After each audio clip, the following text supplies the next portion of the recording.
Several years ago, Stephen Quayle released incredible information regarding a giant that was allegedly killed in Afghanistan or Iraq. The original story appeared in his book and, of course, later on Coast to Coast AM with host George Norrie. I found the story hard to believe, and frankly, who wouldn't? As a 12-foot, 1,100-pound giant living in the present day is something that is the stuff of tall tales. Or is it? Last year, Richard Shaw, the director and co-producer of the Watchers series, was being interviewed on the Dr. J radio show. After the show had ended, Richard continued with a conversation that had been initiated by a military guy who had called into the show. One thing led to another, and this caller, who shall remain anonymous, told Richard that he was in Afghanistan in 2002 and was one of the shooters who killed what has now become known as the Giant of Kandahar. Richard emailed me with the news that this man appeared to be truthful in relating his experience. The next day I called this person, whom from here on out I'll refer to as the shooter. I interviewed him over the phone and then an additional 3 times afterwards, listening to his story, seeing if he embellished it or changed important details. I then flew out to an undisclosed location and met the man face to face. I watched his body language very carefully, and I thought he was forthright and not telling us a canard. Still, Rick and I were hesitant about running with the story, as it was almost too incredible to believe. At this point, Providence provided yet another witness. This man, too, was ex-military and had served in Afghanistan. He was my driver at a conference that I was speaking at, and I struck up a conversation with him about his military background. I casually and sort of tongue-in-cheek asked him if he had ever heard of a giant being discovered while he was on duty. The man never missed a beat and replied, "Oh, you mean the Giant of Kandahar? He was shot by our guys a few years before I got there in a cave or a mouth of the cave or something like that." We would come back to the base and we started hearing this rumor about a unit that killed this, what they started calling this really tall person.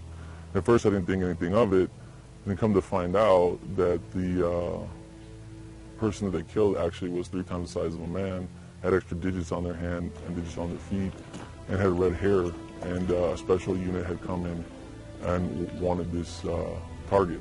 When I arrived at the venue where I was speaking, I phoned Richard and told him we had yet another witness to the giant story.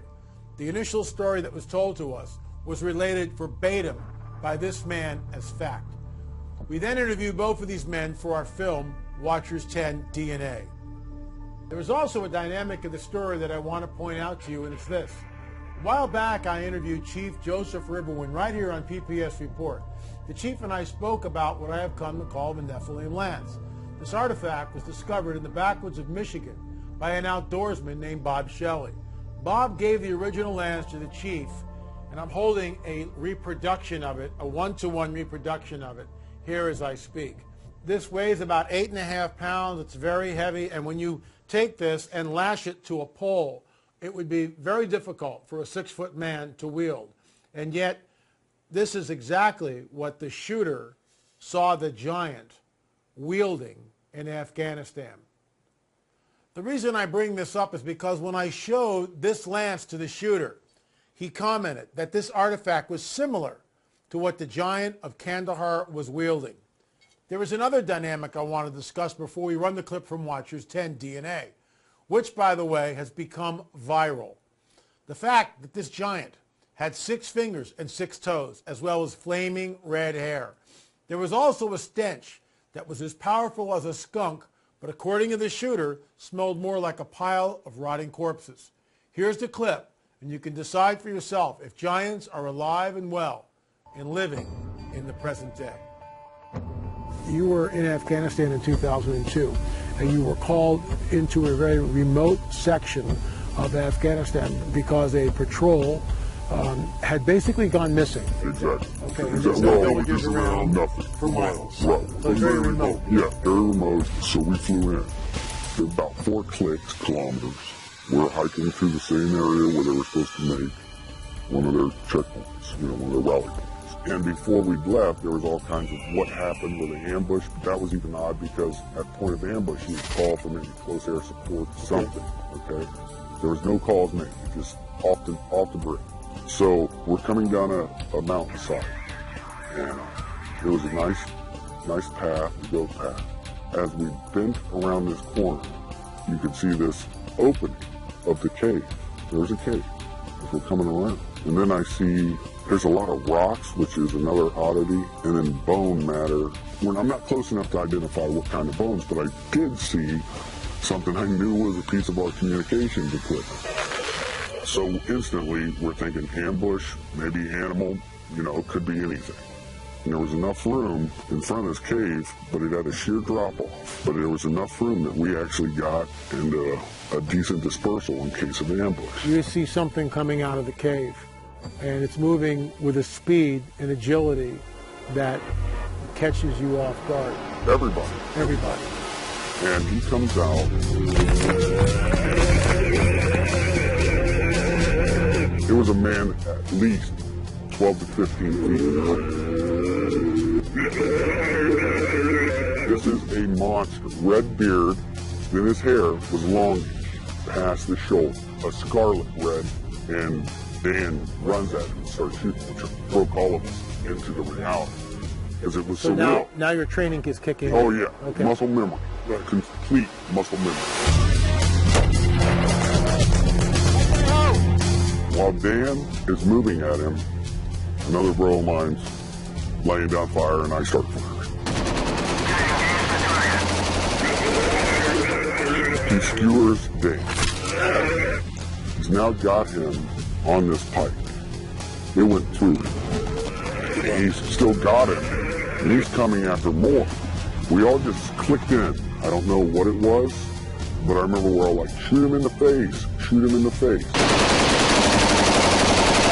Our weapons components were M4s, we had 308s, and we had Barrett 50s. This is sounding longer than it took. We're talking 30 seconds. And he's taking multiple hits, and is still moving. He talked about this giant being 1,100 pounds, anywhere from 10 to 15 feet long, and it was killed. It was apparently shot somewhere in a cave in Afghanistan, but before it was shot, it lunged at several of our troops, our soldiers. It may have even gorged somebody. It was just a bizarre story, and it just sounds like the Nephilim from the Bible, doesn't it? That's why we're so fascinated by this.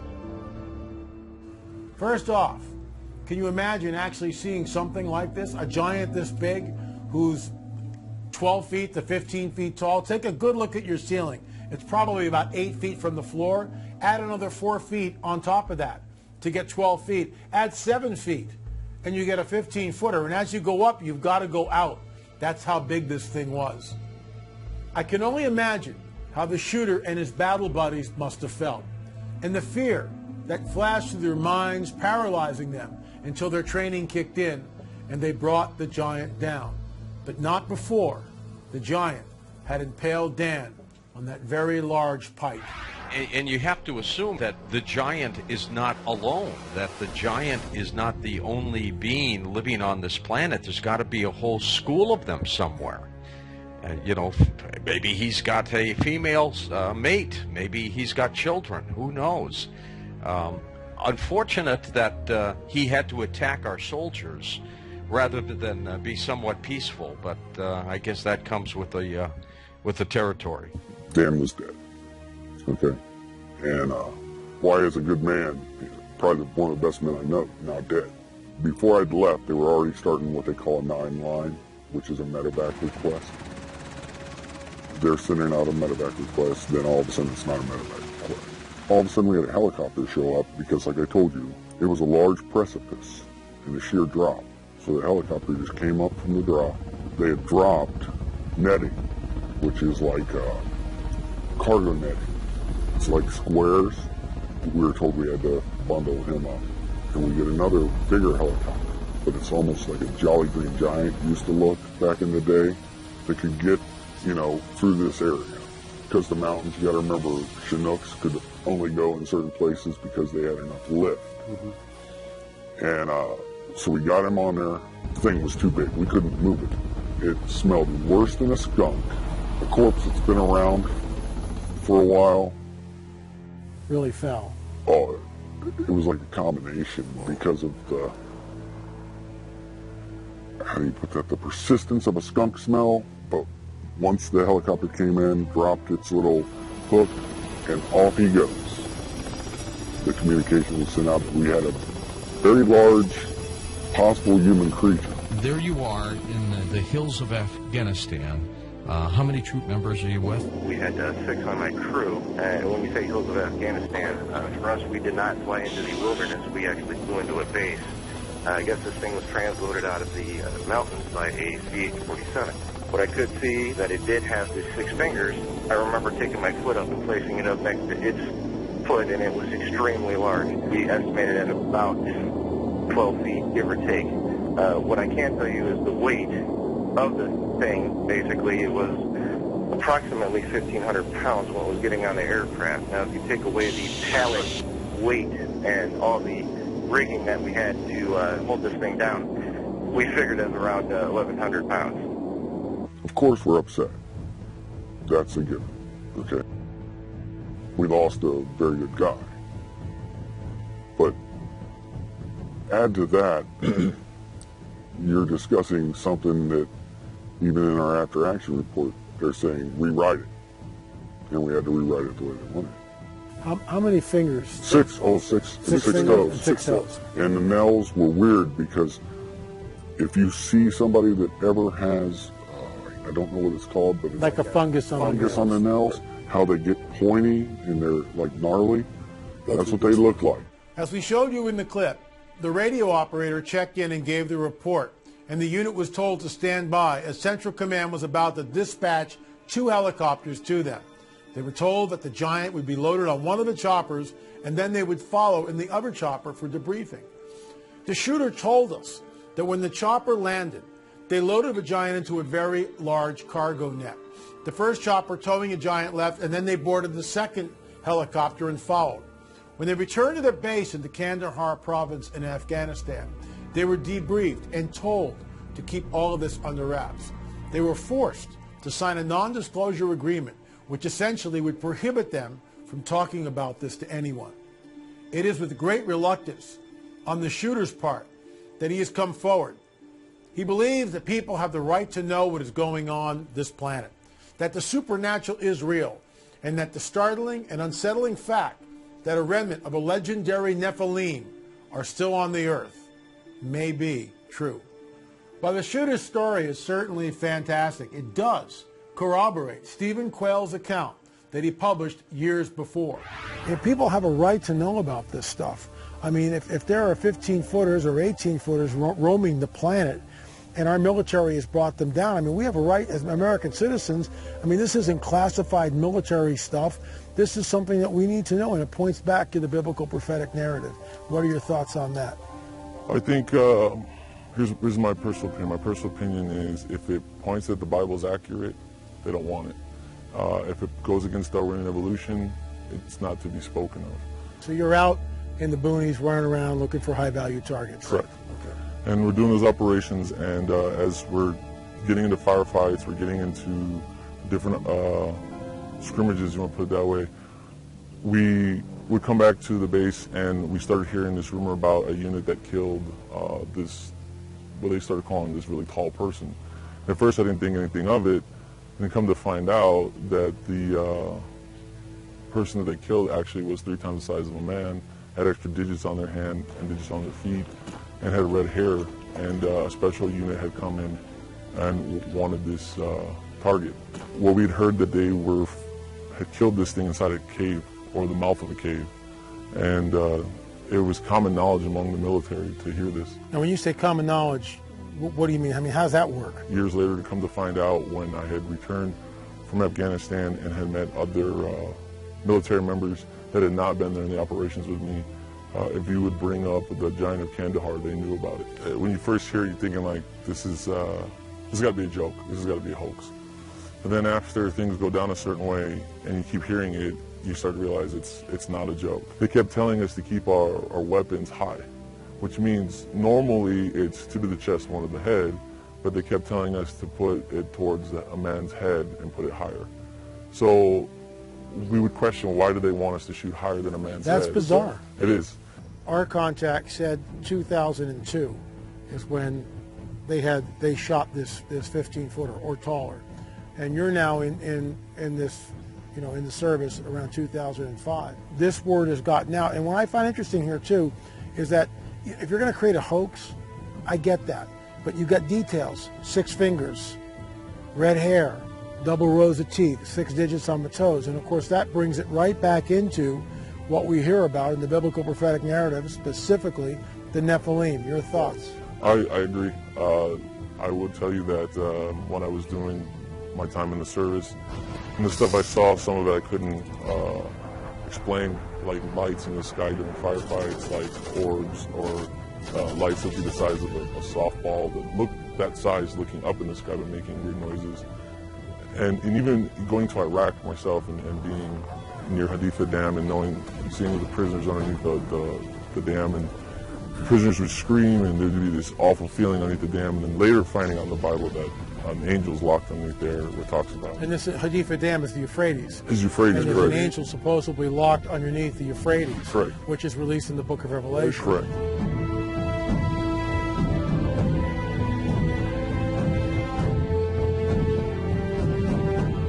That's bizarre. So you're actually at this site, and soldiers are being locked in prison underneath the Haditha Dam. Correct. And they're freaking out. They were freaking out. They said they could feel it. In fact, the people who would guard them they would draw straws to see who would actually take them. No one wanted to go down. Nobody wants to go down. Going back to Afghanistan, we would hear these things. We would hear the locals talk about rumors of these giants. What would the locals say? How would they talk about it? They say that they lived in the caves and they would eat people. And They were cannibals. They were cannibals. And we, at the time, chalked it up to our United States as Bigfoot. So why this is all hearsay? We don't have photographs, but we do have 2 witnesses.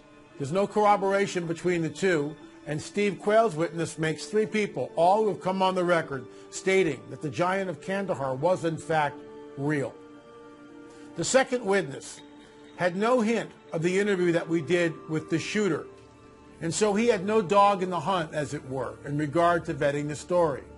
There's another point to the story that I find really interesting, and this has to do with the second witness.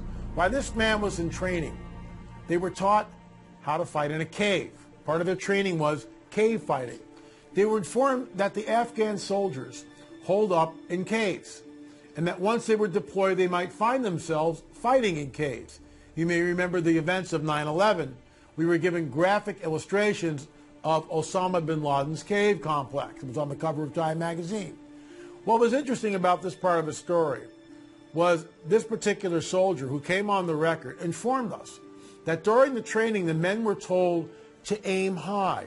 In other words, soldiers are taught to aim for the chest and then shoot for the head with the second shot.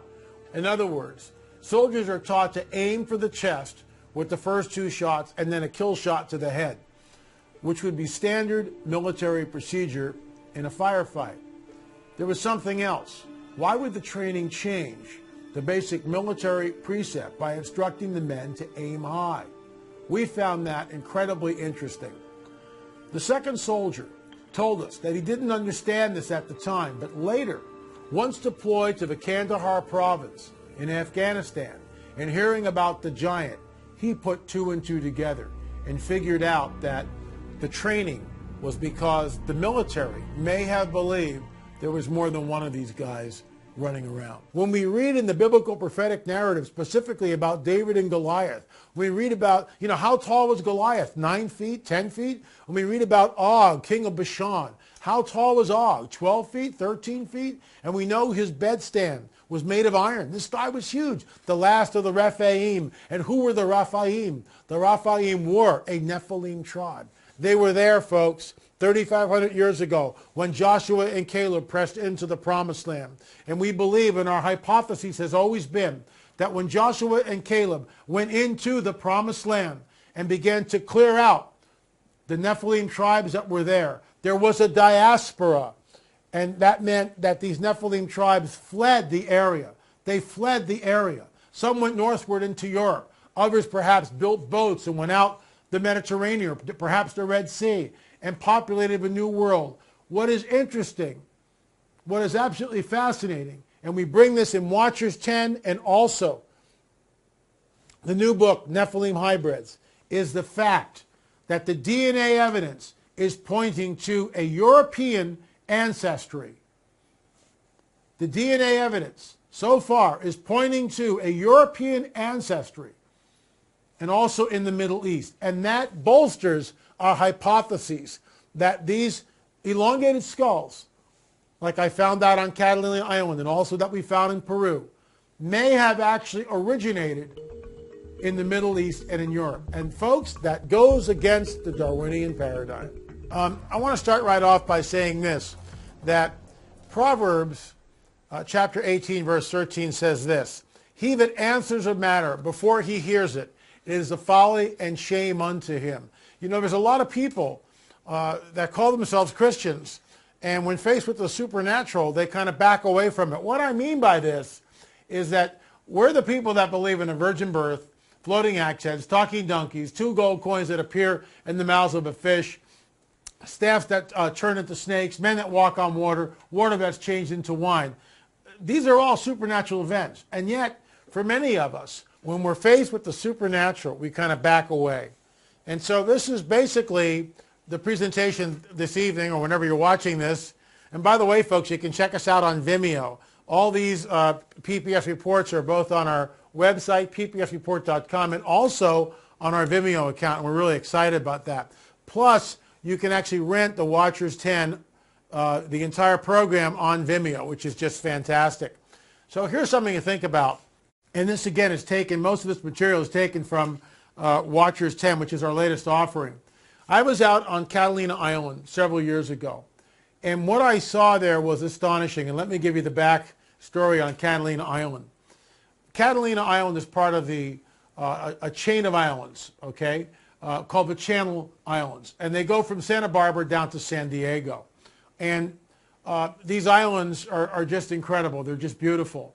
And the Catalina Island is about 26 miles right outside of Los Angeles. In fact, from my upper deck, or when I'm driving down my canyon deep in the heart of the Santa Monica Mountains, I can actually see Catalina. So what was amazing about this is I read a book by this guy by the name of Jim Watson. And in Watson's book, the title of it is Mysterious Island, Catalina. And Watson was talking about, in one section, about this primitive archaeologist by the name of Ralph Glidden, who conducted archaeological digs out on Catalina and other islands that were part of the Channel Islands in the early part of the last century, about 1919 to 1921. He was employed actually by the High Museum. The High Museum was later gobbled up by the Smithsonian. So it gets really interesting. Well, Watson in his book talks about that Ralph Glidden, this archaeologist, discovered 9-footers and wrote about 9-footers. And some of this was actually in a Los Angeles newspaper, the LA Times. And this is the stuff of tall tales, right? No pun intended. However, what's interesting to me, I sat down with Watson and we began a conversation at dinner one evening. I invited him. He came over to the mainland because Watson actually lives out on Catalina Island, so he's boots on the ground. So Jim was coming into the mainland, and I met him in Westwood, and we had a wonderful dinner together. One thing led to another. In the midst of our conversation, he drops a bomb on me. He goes, "L.A., are you aware that they've discovered a cache of records that went missing for literally decades?" I went, "Well, you know, what are you talking about here?" And Watson began to tell me this story about the former curator of the Catalina Island Museum, John Borgina, was running a projector. Now, here's the backstory. The Catalina Island Museum is in the basement of what is a very large round building right in the city of Avalon on Catalina. And they run movies. This is a theater. This big, huge round building is built by Wrigley, the heir to the Wrigley gum fortune. And so it's a very large movie theater. And one of the duties of the curator of the museum was to run the projector. So Borgina's up there running the projector. He's already seen the film a bunch of times. And so now he's rummaging up in the attic of this particular theater and looking for things, and he spies an old trunk in a dusty corner of the attic that's been there for who knows how long. So he goes over and he opens this thing up and begins to look at the documents therein, and to his amazement, he realizes that what he's looking at, records that have been lost literally for decades, and they are the lost records, journals, photographs from Ralph Glidden, the primitive archaeologist who was conducting archaeological digs on Catalina Island. Now, when Watson told me this, I was immediately taken back because maybe, just maybe, there were photographs. I said, do you know anything about it? And Watson said, well, I think there's photographs and journals and letters. So I contacted the museum, and they basically said, well, Mr. Marzulli, I'm sorry, but because you're not an archaeologist, we can't let you look at the records. And this went back and forth 6 to 8 months before I was allowed permission to go in and look at the records. And to do that, I was more than happy to do this, folks, I contributed $1,000 to the museum because they're about to build a new museum and move out of where they were. And I had no problem with that. I was happy to do it. So I flew over in a private plane, which was just a fantastic time. I've never been in a plane before where I actually was handed the controls, and I got to fly the plane from Los Angeles across basically the Pacific, the Channel, to Catalina, landed the plane. Actually, the pilot landed the plane. I watched that part. But I made my way to the Catalina Island Museum, and I got there right at closing time. Jim Watson met me there, and we went to a back room. There were 2 tables covered with fresh paper. I set up my camera on a tripod, and we began to look at what was in the archives. This is the room where the former curator John Borgina came out with all the boxes of film and pictures and journals, and I sat here with my camera and my tripod. The museum boxes were over there, and all this was covered in white paper, and I sat here basically for 10 hours and combed through everything. And of course, that made much of what we see on the trail of the Nephilim too.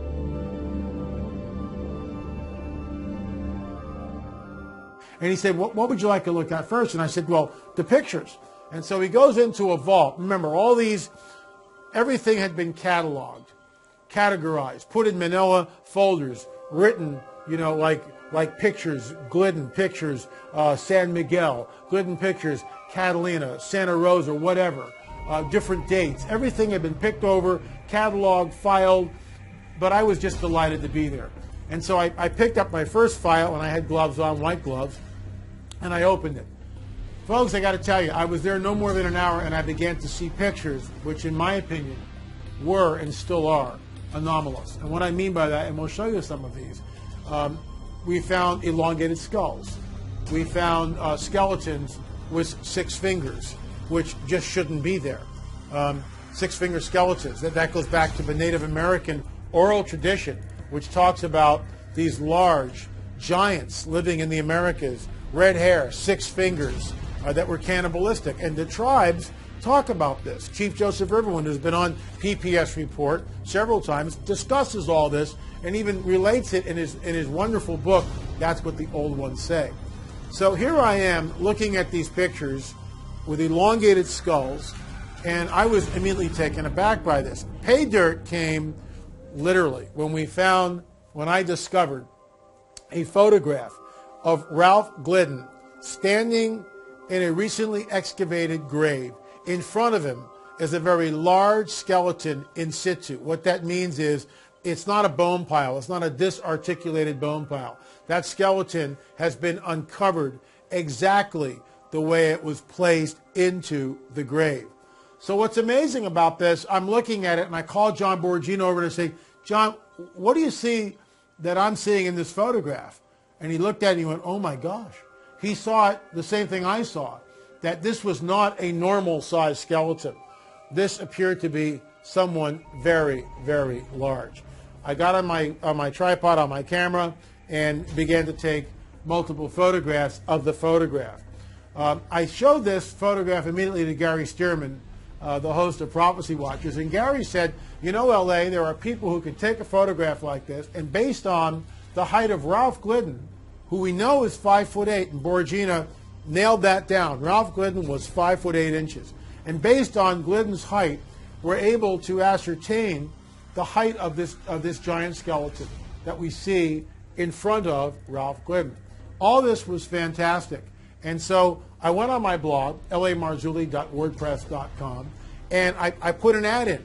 We're looking for someone or volunteers who will be able to take a picture, an old photograph, and based on some known heights, ascertain other individuals' heights. That's how I couched it. 4 people answered it, and I gave the photograph to those 4 people. 3 of them completed the task. The 4th guy only looked at the photograph and with his scrutiny stated on the record that to the best of his knowledge, that photograph was 99.999% real. There was no evidence of Photoshop. It was not a fake. It had not been retouched. It was a real photograph. We were really ecstatic about hearing that. So these other 3 researchers have the photograph, and they're digitizing it and putting it into their different programs. Now, there was no collusion between these 3 researchers. And when they gave me their results, only when I got all of their results did I communicate to all 3 of them and let them know what they had discovered.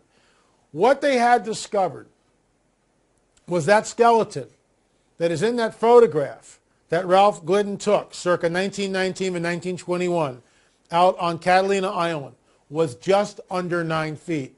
Most of the researchers put it around 8 foot 9 inches. We rounded it down to 8 foot 6 inches so we wouldn't be so sensationalistic, as it were. The bottom line, folks, is that what we see there shouldn't be there. A 9-foot skeleton out on Catalina should not be there. I want to show you this picture because I think you'll find this interesting. When we look at this, and you can see the greatly elongated skull here, and look at below, and you see this child. So there's 2 skeletons buried, and again, this is in situ. It's not a disarticulated bone pile. You'll see at the feet of this one particular skeleton what appears to be a child with a greatly elongated skull. You remember, this was taken out on the Catalina Island chain. Now get this. I'm going to show you a picture that was taken down in Peru. And is there a similarity here? I think that there is. Obviously, more testing could be done. Too bad that the skeleton of the one found on the Channel Island doesn't exist anymore. Maybe it does, but we certainly have no access to it. We do have the photograph, and there is a similarity between what was found on Catalina and what is thousands of miles away.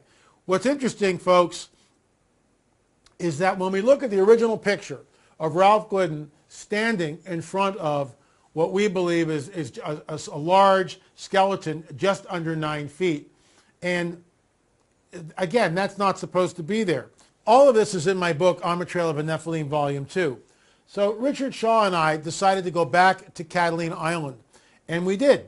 We walk into the museum, and you have to remember that when we arrived, the Ralph Glidden exhibit had been taken down. When I was there, it was through the entire museum.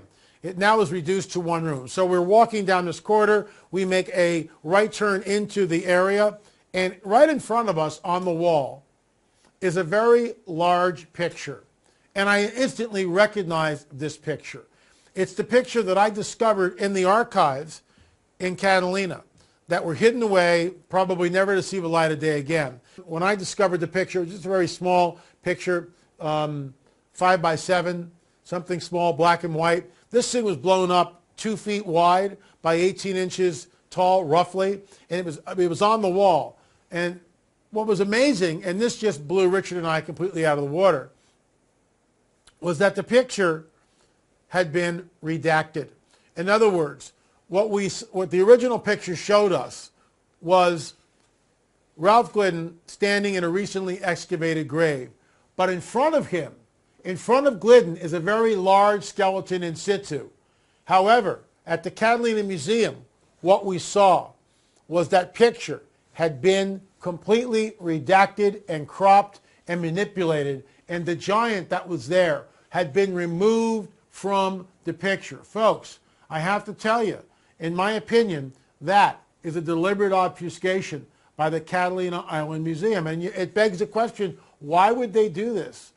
Why would they take that picture and throw it up on the wall like that and deliberately crop the giant out of that picture. In my opinion, what we're looking at, this is damage control. And there's a reason why the Catalina Island Museum is doing this.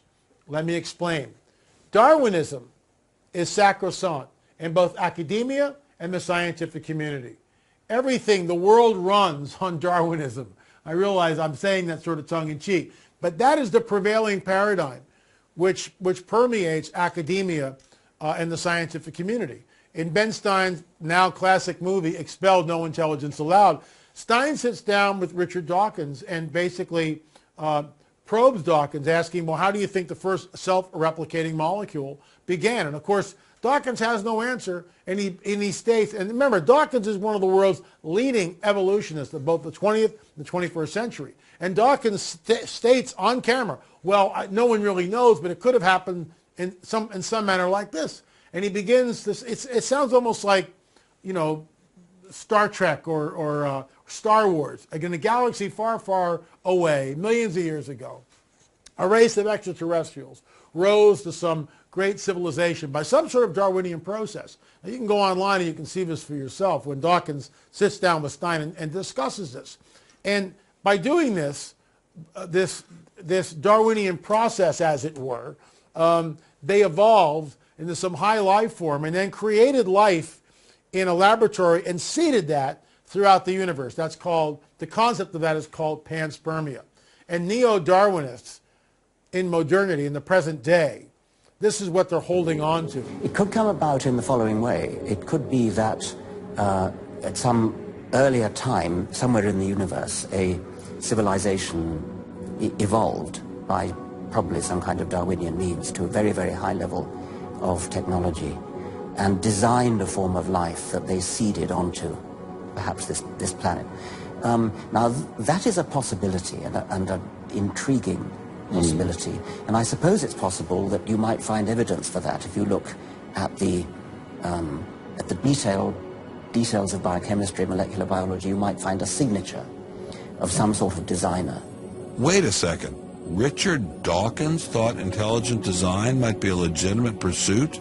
And that designer could well be a higher intelligence from elsewhere in the universe. Well, the DNA molecular structure, the deoxyribonucleic acid, the double helix of life, the spiral of life, as it were, could not just have sprung into existence. It's a very, very complex code. And that's what we see. And the co-discoverers of DNA, Watson and Crick was a vexed man, because Crick realized that no matter how many millions or billions of years of just the elements stewing, there's no way that this code just sprang into existence. And this code, just like our Bible tells us, basically is in all forms of life, from an acorn to the humpback whale to a human being. There's a coding system. So when acorns are dropped from a tree, that code is within that little nut. And you're not going to get a maple tree or a plum, you're going to get another acorn tree because the coding is there. When that humpback whale reproduces with another humpback whale, guess what you get? You don't get a penguin and you don't get a hummingbird. You get another humpback whale. When human beings reproduce, you get another human being. You don't get a rhesus monkey. And so what we see is that the biblical prophetic narrative states that everything reproduces according to its kind. Darwinism doesn't really account for that. Darwinism states that everything just sort of evolved and we became more complex over millions and millions, billions of years perhaps. But it breaks down. And the neo-Darwinists know this, so they turn towards panspermia. They turn to look at panspermia, the idea that we were seeded here by a race of highly evolved extraterrestrials. Now, I'm not making this stuff up. That's what they believe. And that clip from Dawkins is extremely telling, in my opinion. So what's at stake here, and the reason why the picture was redacted, in my opinion, was because what this points to is the veracity of the biblical prophetic narrative, which states the Nephilim were on the earth in those days and also afterwards. The Nephilim are the product of the unholy union between the fallen angels and the women of earth, creating this hybrid being known as the Nephilim. If we don't come to grips with what is written in the Genesis 3 passage, by the time we get to Genesis 6, only a few chapters over, we miss the point. Genesis 3 states that the seed of the serpent will be at war, at enmity with the seed of the woman. And you remember, the Most High God is in the garden talking to Adam and Eve on one hand, and the serpent on the other, who has just beguiled Adam and Eve. The Most High God, El Elyon, states, the seed of a serpent will be at enmity with the seed of the woman. He, Messiah, will crush your head, you will bruise his heel. 3 chapters later, in Genesis 6, what happens? We see this outbreak between the sons of God, which, by the way, are always the angels of heaven. It's not the ungodly line of Cain. That's not what we see here. And I should probably address that. There is really only 2 ways of interpreting the passage. The sons of God in Hebrew is B'nai Ha-Elohim. It always refers to the angelic host. And the daughters of men are the daughters of Adam. The Sethite theory, which is taught in many seminaries, and I believe this is heretical, and I'll tell you why. Because unless we understand the seed war, we have no clue when we get to Matthew 24, where Jesus tells us it'll be like the days of Noah when he returns, similar to the days of Noah. This is what we're up against. This is why it's so crucial, in my opinion, to understand and come to grips with what happens in Genesis chapter 3. And then later on in Genesis 6. The sons of God, the B'nai Ha-Elohim, are always the angelic host. But the Sethite theory says the sons of God are the godly line of Seth, and the daughters of Adam, the daughters of men, are the hoochie mamas of Cain. But that's not what the text tells us. It's not. And we don't get giants and Nephilim. And the moment we factor in this hybrid entity known as the Nephilim, all of a sudden the judgment of the flood begins to make sense. And this is why Father God says Noah was pure in all his generations. And then he says, Noah, you, your wife, your sons, and your sons' wives. That's a vetting process. He's stating, you guys are going to come on the ark. And notice the animals who also come on the ark. There's no tampering with their genetics. So when everybody lands on dry land, days later, after the flood has finally subsided, it starts over again. The reason for this is because we are involved in a cosmic war. We are involved in a cosmic war where the fallen cherub, Satan, wants to destroy the plans of the Most High God. And that's why it's move, counter-move, all throughout Scripture. And the move, the counter-move, once the fallen cherub, Satan, understands that someone's going to come to crush his head, is to basically pollute the entire genome, and he almost succeeds. So getting back on track here, I believe, that this picture that I discovered in the archives in the Catalina Island Museum that shows Ralph Glidden standing in a recently excavated grave, and in front of him, in situ, is a very large, almost 9-foot skeleton. It points back to the veracity of the biblical prophetic narrative, which states that the Nephilim were on the earth in those days and also afterward. A 9-foot entity is a very, very large entity. And I'll show you this one picture. Take a look at this. I'm 6 foot tall. I'm a 1/4 inch under 6 feet, okay? Next to me is standing a former basketball player who's only 7 feet tall. Look at the disparity in the way we look together. I look like a midget next to this guy because when you go up, you also go out. This man was absolutely huge. Former basketball player. Add another 2 feet onto him, and that's only a 9-footer. When we read in the biblical prophetic narrative specifically about David and Goliath, we read about, how tall was Goliath? 9 feet, 10 feet? When we read about Og, king of Bashan, how tall was Og? 12 feet, 13 feet? And we know his bedstand was made of iron. This guy was huge. The last of the Rephaim. And who were the Rephaim? The Rephaim were a Nephilim tribe. They were there, folks, 3,500 years ago when Joshua and Caleb pressed into the promised land. And we believe, and our hypothesis has always been, that when Joshua and Caleb went into the promised land and began to clear out the Nephilim tribes that were there was a diaspora. And that meant that these Nephilim tribes fled the area. They fled the area. Some went northward into Europe. Others perhaps built boats and went out the Mediterranean, perhaps the Red Sea, and populated a new world. What is interesting, what is absolutely fascinating, and we bring this in Watchers 10 and also the new book, Nephilim Hybrids, is the fact that the DNA evidence is pointing to a European ancestry. The DNA evidence so far is pointing to a European ancestry and also in the Middle East. And that bolsters our hypotheses that these elongated skulls, like I found out on Catalina Island and also that we found in Peru, may have actually originated in the Middle East and in Europe. And folks, that goes against the Darwinian paradigm.